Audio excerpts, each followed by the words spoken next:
Çin'in Doğu Türkistan'da Uygur Türklerine uyguladığı baskının son bulunması için İstanbul'dan yürüyüş başlatan Doğu Türkistanlı 12 kişi Kocaeli'ye ulaştı. Çin'in Uygur Türklerine yönelik insan hakları ihlallerine dikkat çekmek amacıyla İstanbul'dan Ankara'ya yürüyen 12 kişiden oluşan Doğu Türkistanlı grup Kocaeli'ye geldi. İstanbul'dan önceki gün yola çıkan ve geceyi İzmit'te geçiren grup sabah saatlerinde ellerinde Doğu Türkistan bayraklarıyla yeniden yürüyüşe geçti. Doğu Türkistan'da yazar ve ünlüler tutuklanmaya devam ediyor.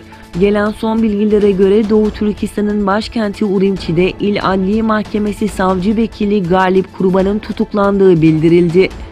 Özgür Asya Radyosu'nun haberine göre savcı vekilinin ikiyüzlülük ile suçlandığı belirtilirken Doğu Türkistan'daki siyasi baskılardan doğacak sıkıntılar ve gidişatın kötü yönde olduğunu dile getirmesi sonucu Pekin'de gerçekleşen toplantı dönüşü Urumçi Havaalanı'nda istihbarat elemanları tarafından götürüldüğü belirtildi. Doğu Türkistanlı lider İsa Yusuf Alptekin ölüm yıl dönümünde unutulmadı. Ömrünü Doğu Türkistan davasına vakfeden merhum Türk lideri İsa Yusuf Alptekin'in ölümünün 23. yıl dönümü dolayısıyla İstanbul başta olmak üzere birçok şehirde anıldı.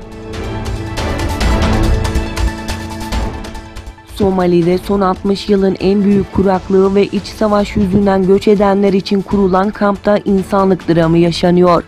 Yiyecek bulabilmek için günler süren yolculuğa çıkan insanların birçoğu bu yolculuktan dönemiyor.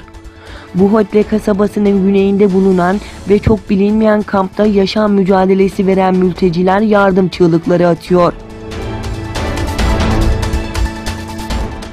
Daha önce kapalı alanda sigara içimini yasaklayan İsveç, gelecek yıldan itibaren başta parklar, stadyumlar ve tren istasyonları olmak üzere sigara tüketimini bütünüyle yasaklayacak.